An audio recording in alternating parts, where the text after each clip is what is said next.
O material está muito bacana. Se inscreve, Ciência Política no YouTube, tá bom? E começamos o programa de hoje com a nossa pauta nacional sobre esse grande projeto, esse grande pacote na área de segurança pública lançado hoje pelo presidente Lula. Lula, que assinou o decreto que cria o controle responsável de armas no país. Como é que funciona? A medida, que foi editada no Palácio do Planalto, faz parte do Programa de Ação na área de segurança pública. É um pacote do governo que tem o objetivo de diminuir a violência no Brasil. Vamos ver os principais pontos desse decreto das armas? A gente separou uma cartela e mostra para você. Primeiro, reduz a quantidade de armas e munições que podem ser acessadas por civis, sobre a alegação de defesa pessoal. Diminui o número de armas e munições que podem ser adquiridas por CACs, que são os caçadores, atiradores e colecionadores. Proíbe os CACs de transitarem com armas municiadas. Ainda restringe o funcionamento dos clubes de tiro. Retoma regras de distinção entre armas de uso de órgãos de segurança pública e armas para cidadão comum. Diminui a validade dos registros de arma de fogo e ainda prevê a migração de controle de armas do Exército para a Polícia Federal. Esse decreto, que endurece o controle das armas de fogo para a defesa pessoal e para os CACs, colecionadores e caçadores no país, tem detalhes com relação aos prazos. Vamos conferir? Tem outra cartela especificamente na área de defesa pessoal, CACs e caçadores. Defesa pessoal, antes tinha acesso a 4 armas de fogo. Poderia ter 4 armas de fogo para defesa pessoal. 200 munições por armas, sem comprovação. Agora, são 2 armas de fogo para defesa pessoal, 50 munições para armamento e é preciso ter a comprovação da origem, da aquisição dessas munições. Para caçadores, antes 30 armas e até 5.000 munições por arma. Agora são 6 armas, 500 munições por arma. E é preciso ter a autorização do IBAMA. Você é caçador, que tem autorização do IBAMA para ter até 6 armas de fogo. Colecionadores, antes eram 5 armas de cada modelo. Agora o colecionador pode ter 1 arma de cada modelo que ele coleciona. O ministro da Justiça, Flávio Dino, disse que esse decreto põe fim ao armamento irresponsável no país. Confira. Mas nós estamos hoje, presidente, também encerrando um capítulo trágico de trevas na vida brasileira. Hoje o senhor está assinando o decreto que põe fim definitivamente ao armamentismo irresponsável que o extremismo político semeou nos lares brasileiros. Armas nas mãos certas e não armas nas mãos... E não armas nas mãos das pessoas que perpetram feminicídio. Hoje, presidente, com a assinatura do seu decreto, o senhor está salvando a vida de milhares de mulheres brasileiras. O senhor está salvando a vida de crianças, de adolescentes no Brasil. Flávio Dino defendeu o decreto, disse que o documento é ponderado e foi feito ouvindo autoridades, entidades, parlamentares e outros ministérios dentro do governo Lula. Vamos ver.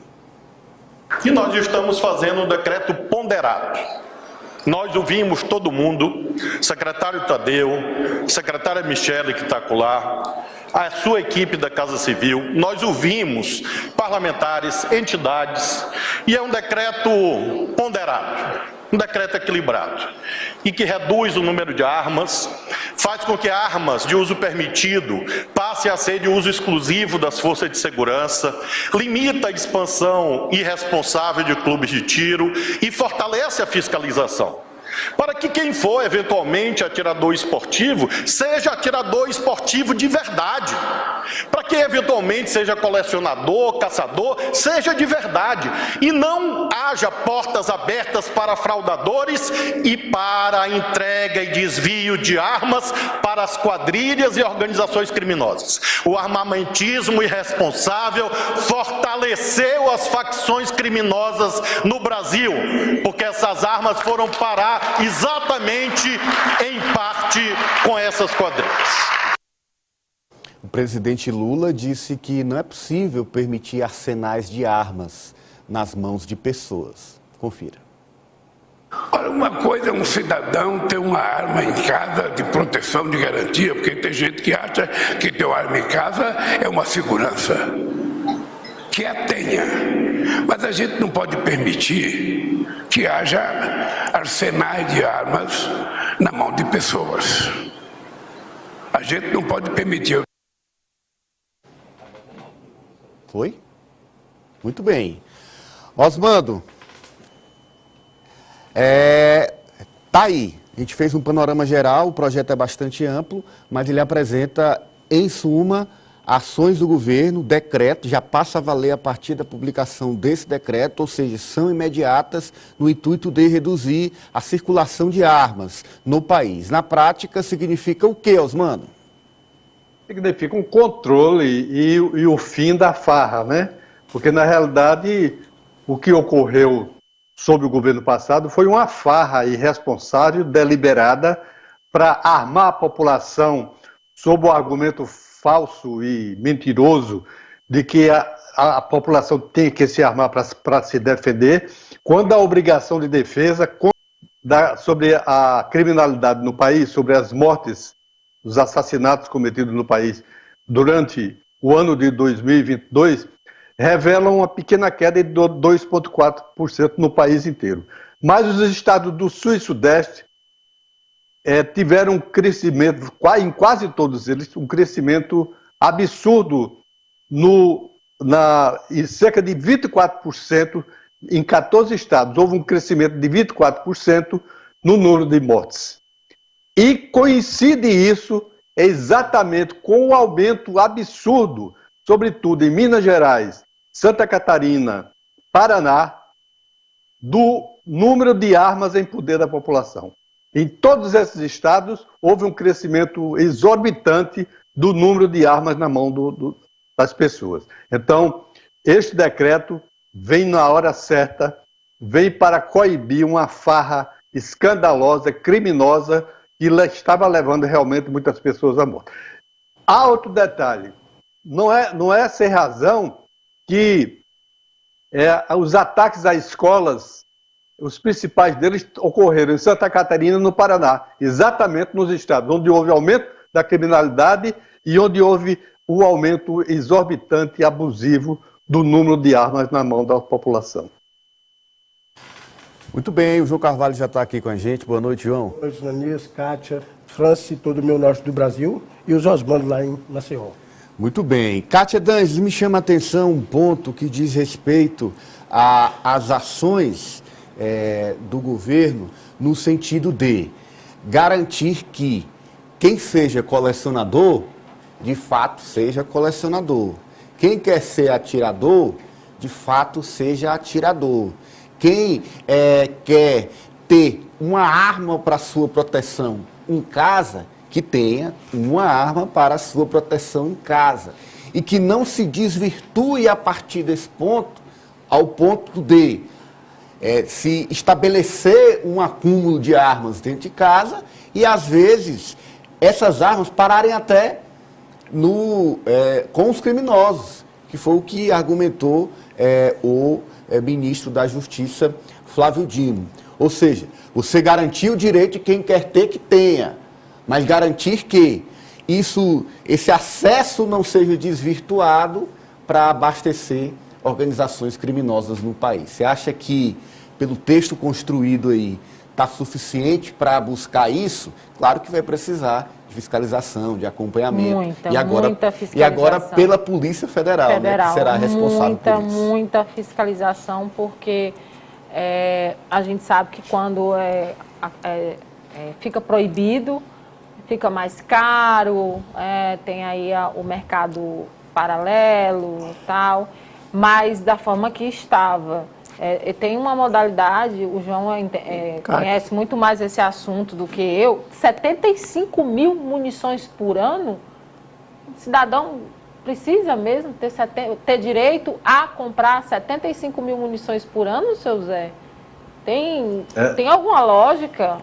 Lógica alguma, lógica não, alguma. Então, assim, como o Ananias frisou aí, quem quer ter o direito de ter uma arma em casa e se defender, poder defender a família, né, ali de uma invasão, da violência que a gente sabe que é realmente grande, o presidente Lula frisou isso aí, quem é colecionador, quem tem isso realmente como um esporte, mas os números do que era, que eu li aqui e do que ficou, isso de você ter o direito de ter comprando 75 mil munições por ano. Um cidadão precisa realmente disso? Olha, e me chamou a atenção... Me pergunto. E me chamou a atenção, Franci, um ponto da cerimônia, eu assisti boa parte dela, onde tinha a presença de muitos policiais acompanhando.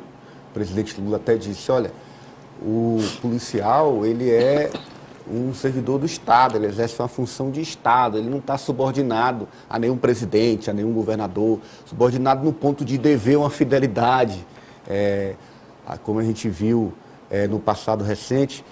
E a ideia levada pelo ministro Flávio Dino de fortalecer os policiais, e também pelo presidente Lula, de dar acesso à arma e de garantir o armamento para policial, que é quem deve de fato fazer a segurança pública. E mais para frente a gente vai ver uma série de ações do governo, isso foi anunciado durante o evento, para buscar atender as necessidades dos policiais. Então, em certo ponto, os policiais são beneficiados também a partir dessa medida. Franz?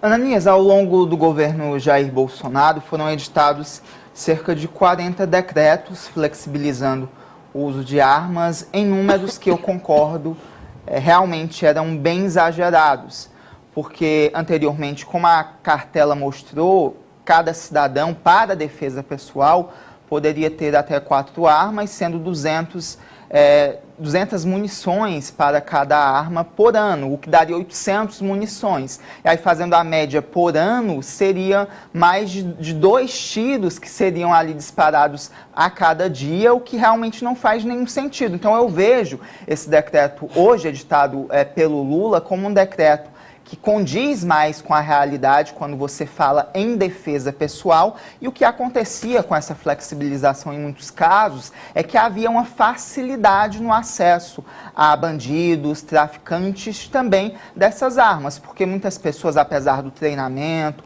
ali da técnica, eram surpreendidas com algum movimento, algum assalto, e tinham essa arma furtada, essa arma roubada. E essa arma ia, obviamente, para os bandidos, traficantes, e isso, claro, gerava ali todo um impacto também na segurança pública, sem falar também no risco que uma arma causa dentro de casa. Claro que cada pessoa tem ali um cuidado específico, mas, inclusive, dados do Fórum Brasileiro de Segurança Pública, que divulgou um estudo no ano passado relacionado a essa flexibilização no porte de armas, inclusive contesta essa versão que era comumente utilizada por políticos de direita, de que a queda nos homicídios no Brasil estava relacionada a essa política de flexibilização das armas, tendo em vista que esse índice vem em queda desde o ano de 2017, ou seja, antes do ex-presidente Jair Bolsonaro assumir. Então, eu sou totalmente a favor dessa medida, Ananias, e quanto à valorização do policial, isso é realmente necessário, porque o governo não pode deixar de tratar dessa questão ostensiva, claro, trabalhar também com a preventiva, e que a arma chegue apenas a quem realmente deve chegar e não um libera geral. João? Eu estava falando aqui, comparando os 2 decretos. O decreto, ele, na verdade, ele moraliza algumas áreas, porque, por exemplo, os CACs se transformaram num grande mercado. Quem é dono de CAC hoje está bem de vida, porque ficou podendo pedir porte aí do jeito que queria, né? E a principal mudança que as pessoas não perceberam, não é a questão do quantitativo, que isso aí também vai ser motivo até de demanda judicial. Vou dar um exemplo dos atiradores esportivos. Até a pessoa vamos falar de atleta. Os atletas, 4 mil cartuchos, 8 mil cartuchos, não dá nada para o atleta. Você faz aquela questão do 2 cartuchos por dia. Um atirador, ele dispara em média 150 cartuchos num treinamento. Só para você ter ideia, no clube de tiro. Agora o problema é que muita gente que está aí não é atirador de coisa nenhuma, né? Aproveitou-se da estrutura para tirar um porte. Usou um subterfúgio.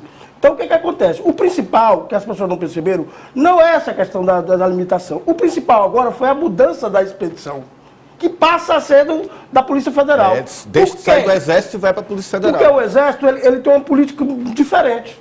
A política do Exército é saber onde estão as armas, não se vai estar.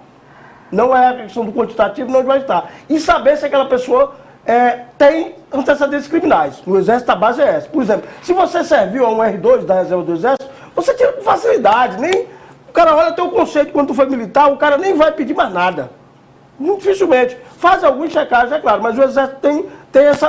Preza por quem serviu e para quem tem estrutura para armazenar as armas. É isso. Já na Polícia Federal, não. É um trâmite burocrático.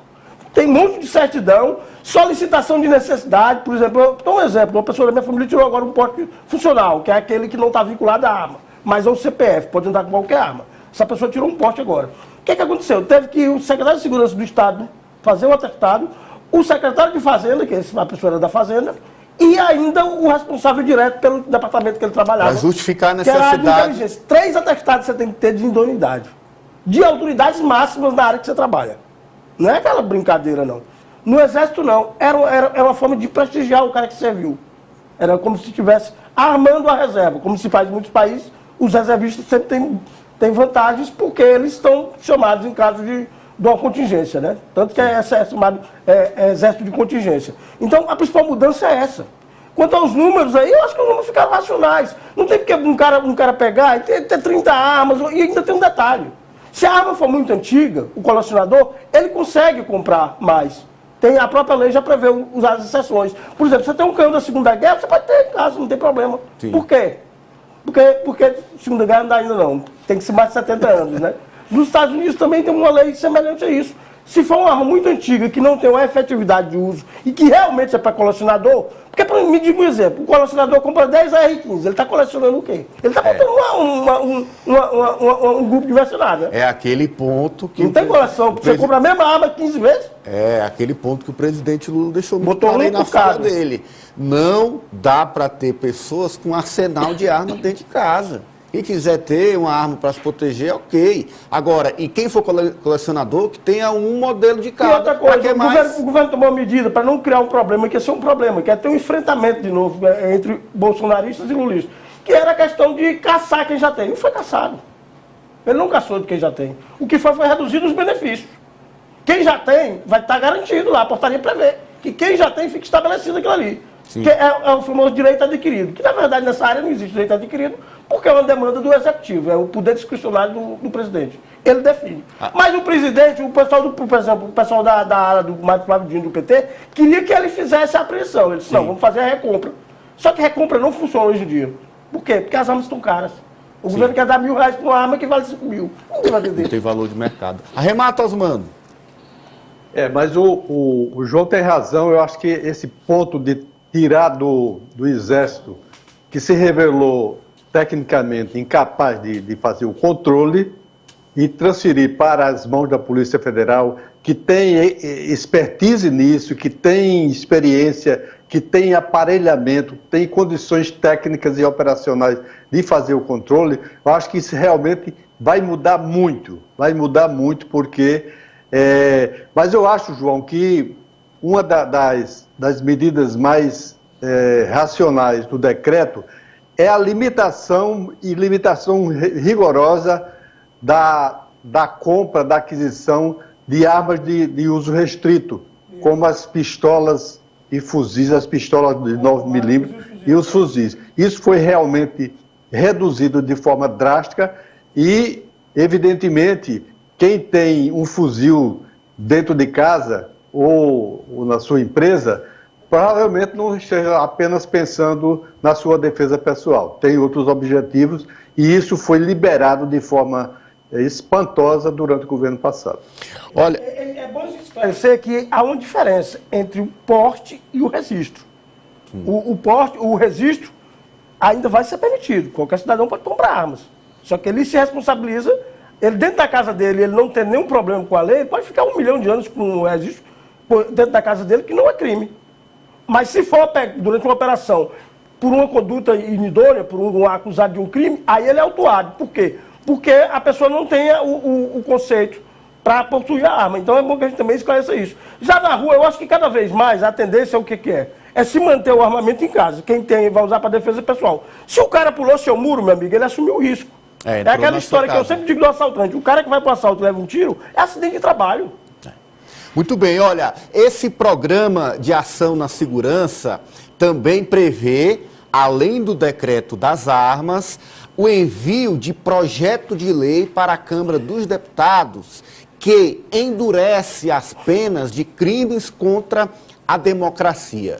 Vamos ver como era e como deve ficar após a aprovação do projeto no Congresso Nacional. Inclusive, há um clima no Congresso de aceitação ao projeto para uma tramitação, inclusive, rápida.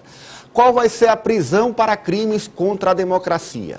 Bom, aquele que organiza e lidera movimentos antidemocráticos antes estava sujeito a uma pena de 4 a 8 anos de prisão. Vai subir para 6 a 12 anos. Quem financia movimentos antidemocráticos estava sujeito a uma pena de 4 a 12 anos de prisão, agora de 8 a 20 anos. E ainda há previsão de 40 anos de prisão para quem atentar contra a vida do presidente da República, do vice-presidente, dos chefes do Senado e da Câmara, de ministros do STF e da Procuradoria-Geral da República, se tornando a pena mais severa dentro do nosso Código Penal. Francis Teixeira. Achei ótimo, Ananias. Realmente isso é bom, inclusive, para que pessoas que pensem em tramar um golpe ou atentar contra a vida de um chefe de Estado, pensem ali 2 vezes, 3 vezes, mais vezes, que as penas realmente se tornam mais rígidas. Eu defendo, inclusive, Ananias, que essa revisão nas penas se estenda não só a esses crimes relativos à democracia, mas a todos os crimes. A sociedade vem cobrando isso já há algum tempo, mas isso é uma outra discussão. A gente viu esse movimento envolvendo atos antidemocráticos se fortalecendo ano após ano no Brasil, culminando naquele atentado do dia 8 de janeiro. Se as penas, se a rigidez para atentados do tipo fosse maior já no início, quando houve o nascedouro desse movimento antidemocrático, talvez nós nem teríamos chegado ao dia 8 de janeiro. Então, precisa realmente dessa resposta, as instituições precisam dessa salvaguarda, porque o que nós observamos é que há sim ainda uma parcela significativa de brasileiros que são filhotes da ditadura. Muitos sequer sabem o que foi a ditadura, mas por lerem mensagens falsas, por participarem de grupos atentatórios, acabam tomando para si esse tipo de discurso e é preciso sim fortalecer essas penas. Depois do 8 de janeiro,